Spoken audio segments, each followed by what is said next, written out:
The Dreamcast is my favorite console of all time, and I believe it is one of the most beautiful systems both inside and out. And today I want to take you on this journey of looking at the Dreamcast from the outside, looking at the controller, and also looking at the inside of how the Dreamcast is built and why I believe this is one of the best, most user-friendly systems on the console market and one of the best ever made. When we look at the system, it's very clearly inspired by the Saturn. When we look at the original Saturn design and even the Model 2, it looks basically like this. We have a power button, we have the disk tray open button. Some of the things that made the original Saturn more expensive, like the disk access light, were taken out. All we have in terms of flashy things is the power light on here. Once we turn it on, it lights up as the iconic Dreamcast orange power light. Up here we have the Dreamcast Swirl. This is the blue one because it is a PAL model. Here in Europe we had a blue Swirl, in Japan and the US. They are the red one. And what makes the Dreamcast the Dreamcast? The modem. The modem was nothing new. The N64 had one in Japan. Even the Saturn had one. However, having a modem built right into the base model here without having to buy it separately, it really showcases that without an internet access, the Dreamcast is incomplete. It was part of the whole package, accessing the internet, and the Dreamcast was the first mainstream online system. So even though it wasn't the first one with a modem that you could build in, it was the first one that came with it as a standard. And that was not the case again until the Xbox came out and the PlayStation 2 Slim later. In the front, we have two different controller ports. That's something Sega learned from Nintendo with the N64. 4-player multiplayer gaming right out of the box without the need of a multi-tap. In the back, right, the modem allows for the line in here. There's also a broadband model of the modem, which is pretty expensive now. A typical figure 8 power supply, a serial port, which I don't think was used for anything in the West. In Japan, they had karaoke machines, they had link cables with the Neo Geo Pocket Color that went into the serial port. Over here in the West, I don't think it was used by anything, at least not officially by Sega. And of course, the AV out over here. AV out supports VGA output. Man, how forward thinking was that? Progressive scan 480p through VGA. It wasn't the first system to support it. The Apple Pippin, for example, had that as well. But as the first modern, mainstream system, the Sega was way ahead of its time. Sega was always way ahead of its time with video output. For example, with SCART for the Master System. And it was a byproduct. VGA is a byproduct in the Dreamcast from the Naomi hardware in the arcades, which used VGA output for the arcade machine. And because the Naomi and Dreamcast share a lot of the same technology behind it, VGA output is a byproduct from that. Just like the Apple Pippin had it as a byproduct from being just a Mac in a different housing. Before we open this beast up and look at what the system actually can do from the inside and has in it, I want to talk to you about the controller. Because I think this is one of the most impactful and forward-thinking controllers of all time. The Dreamcast controller, love it or hate it, I'm personally in the camp of liking this controller. Not loving it, liking it. I told you in a previous video that I came from the Xbox 360 before I moved to the Dreamcast. Man, what a jump, jump back in time. So I was quite comfortable with this shape of controller, and to this day I think the Xbox 360 controllers is one of the best controllers of all time. And you can see the evolution. Back then I didn't know that the general Xbox layout was heavily inspired by the Dreamcast. D-pad and analog stick over there. The same button layout, X, Y, B, A, like this. You got the triggers here, something that the PS2, for example, did not have.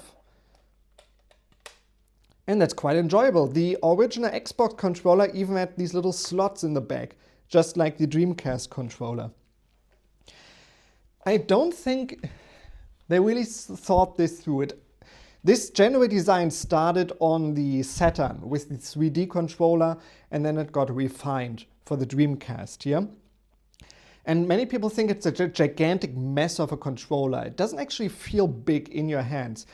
It's kind of like the Wii U gamepad, you know, which looks gigantic, but in your hand it doesn't feel gigantic. It feels like a normal controller. Same here. When you look at the shape of it, if you hold it like this, it's actually not too bad. Like it's quite ergonomic like this. However, it all falls apart when you try to play it. Because if you hold it like this, your thumb is on the D-pad, your other thumb is on the buttons, and the analog stick is basically unreachable.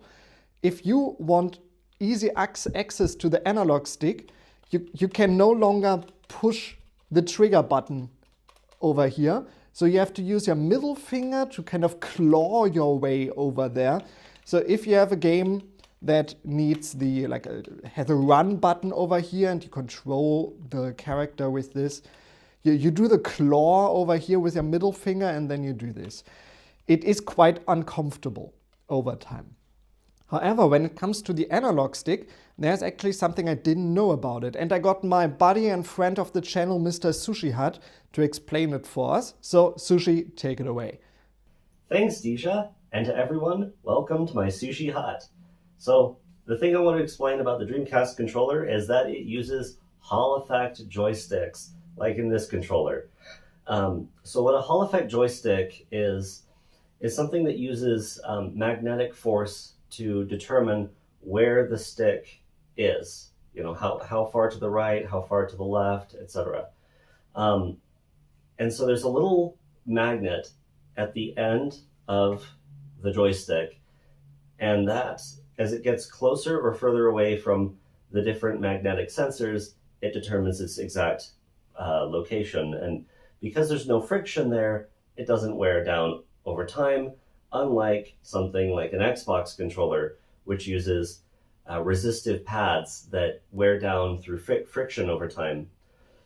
So these are very, very resistant to stick drift, and that's what the Dreamcast had. It had one of the very first Hall effect joysticks in a controller, and to this day, I think it's the only first-party controller to feature such sticks. Now, these days, we PC gamers have a lot of controllers that have these, but unfortunately, first-party, Sega was very ahead of its time.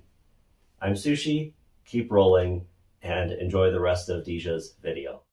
So this is actually an Hall effect analog stick. I did not know that. Thank you, Sushi, for explaining that to us. That explains why I've never experienced a Dreamcast controller with a bad analog stick. Now, bad in quotations, because this is a hard plastic analog stick. Man, when I play with this, it's not super uncomfortable, but sometimes you miss the rubberized sticks of more modern controllers. However, the advantage is, like, my PS2 controllers are all very sticky. You know, the rubberized material just, you know, turns into a sticky, gooey mess over time. Not the case with a hard plastic stick here. But of course, the selling feature is the expansion slots up here. The N64 had something like this, however, the Dreamcast took it to the next level. Now, let's take this first. We had the Rumble Pack. It does not require a battery. Yeah! So the Nintendo 64 one needed a battery. This one does not. And it really elevates a lot of games on the Dreamcast when you play it with the Rumble Pack. And of course, the VMU, the little Tamagotchi-style device, which is like a mini handheld gaming system on its own for little mini games, but also the saving medium for the games. And you get extra information in here. Many people still say this is amazing. I never use this screen for anything, because when you play in the dark, you can't see it. So it's pointless. A lot of the problems, like the battery life of this, like this lasts like a week. The battery in here is like a watch battery. It lasts a week. And then it starts beeping, telling you, oh, battery is empty, please replace it. Even when it's plugged into the controller, it gets power from the controller, but it doesn't like charge the battery or save the battery life. So all of the VMUs basically have a dead battery in them. If you have a VMU, battery's dead. You have to replace it. I never bothered with the standalone VMU features because I never wanted to spend all of that money on batteries. That problem has been solved now. The VMU 2 is out, and the VMU 2 has a rechargeable battery. That's definitely on my list of things to get in the near future. So we now have the VMU in here. We could put a second VMU here to transfer saves from A to B. That's actually quite cool. And we got the Rumble Pack. Now the problem is, look at this. Now I'm just holding it here. It's very top heavy now. The controller is top heavy. If you're just holding it in the middle, it will drop over to the front. So while you're holding it, like the controller will always move forward like this. Instead of holding it in your hand comfortably, you have to always like hold it down, hold it in place, which, you know, is fine, but definitely not the balanced design we're used to from other controllers. I have to say, like the PS2 controller, when it comes to controller balance, man, it's just years ahead of this one.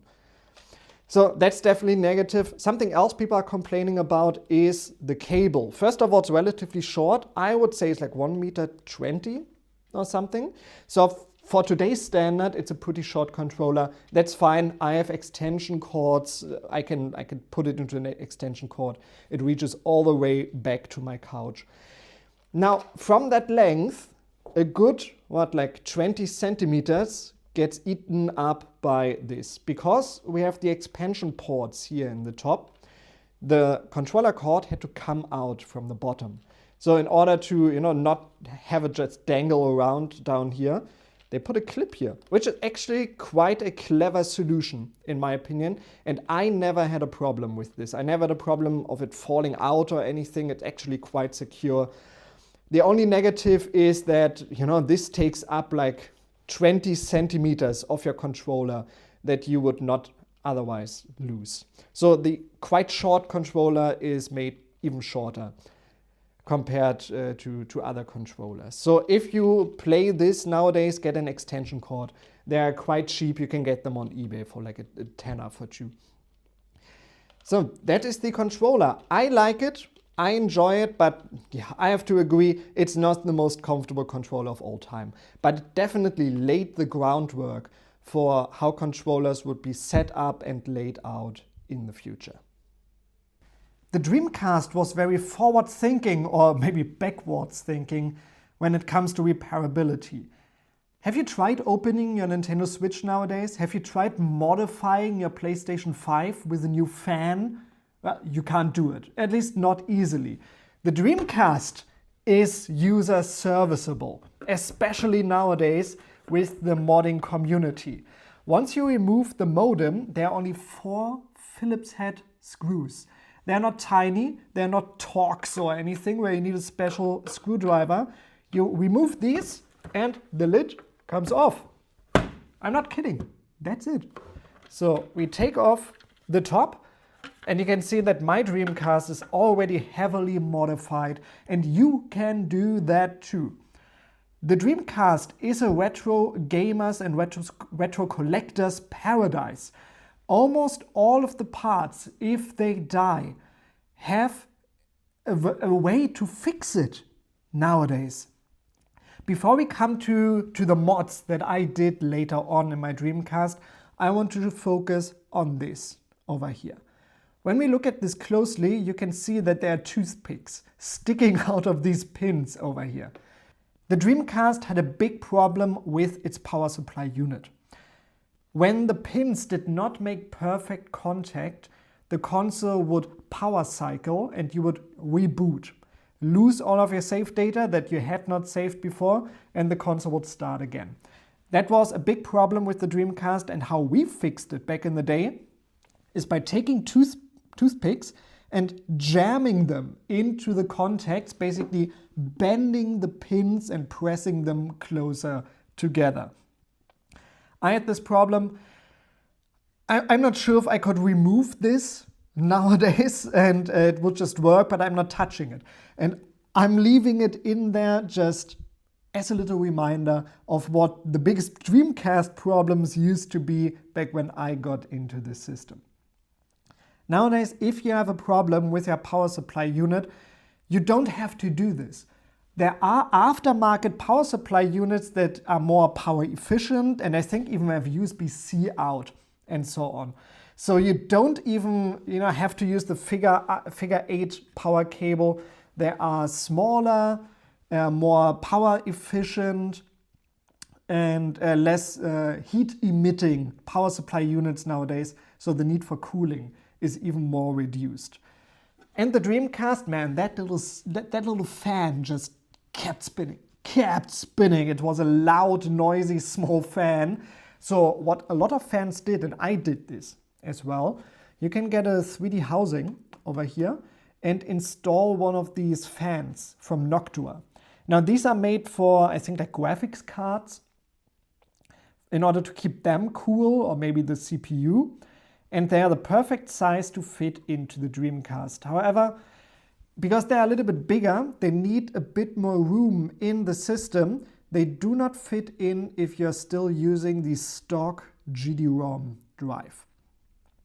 You also need this adapter cable to adapt it to the Dreamcast. I got this as a finished set. I bought the fan and then the 3D printed part and the adapter cable. I think they cost me a tenner on eBay. So there are probably hobbyists out there that could sell you a completely finished kit. I have not checked recently. However, they do not fit in when you still have the stock GD-ROM drive in here.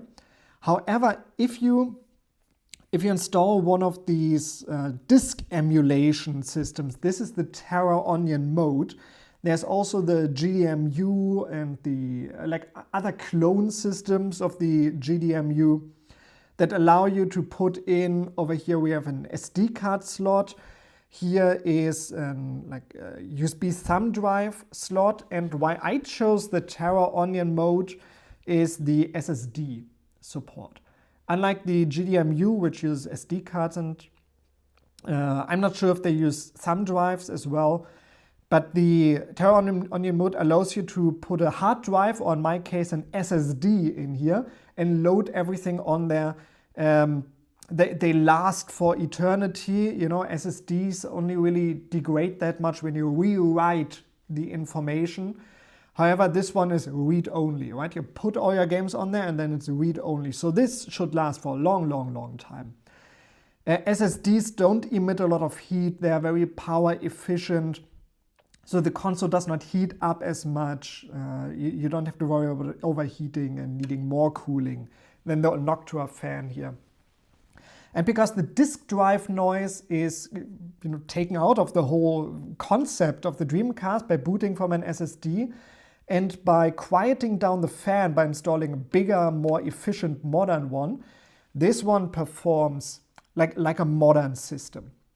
Load times are quick, the fan is quiet, it runs cool, it is amazing. And when I replaced this at one point, I haven't yet had a reason to replace the power supply. But if I ever do, I can just pop it out and put a new one in. The Dreamcast is very modular. So nothing is soldered together. They're simply little PCBs all stacked on top of each other. You can take out the disk drive without removing anything else. You can take out the fan without removing anything else. The only thing that's really stuck down there is the controller port, because it's underneath the power supply. So you take out the power supply and then you can take off the controller port. And the controller port, as far as I know, is the only part that has not been replicated by the fan community. However, I'm not all up to date on that. Maybe they have by now. and it's very prone to failure as well. I told you about the PSU. However, the controller port, never unplug a Dreamcast controller, plug one in while the system is on. And there's a fuse on here that breaks very easily when you unplug controllers while the system is on. So thankfully I knew this when I had the system as a child. I constantly unplugged controllers from my GameCube. And I never did that with the Dreamcast because I knew about the problem beforehand. So if you have one, don't do that, because as far as I know, this one has not been replicated yet. Everything else is pretty much interchangeable. And I think that's so amazing, so fascinating that this is the Dreamcast. This is it. And this plays all of my favorite games, and it's so user repairable, and it's a retro gamer's dream. Thank you very much for watching. I see you at the big live stream event at the end of the week. See you then. And thank you very much to Mr. Sushi Hut for adding information to this video as well. See you next time.